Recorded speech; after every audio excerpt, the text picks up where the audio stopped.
How you doing? I'm Patrick with Suarez Physical Therapy, and I'm teaming up with the fitness artist to give a free workshop for hairdressers.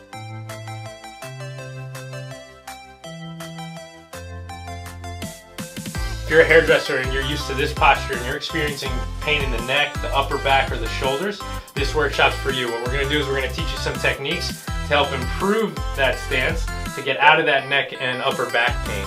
Is it tightness, is it posture, or is it actually a strength issue? If you want to find out more, come join us on January 14th at 10 a.m. We hope to see you there.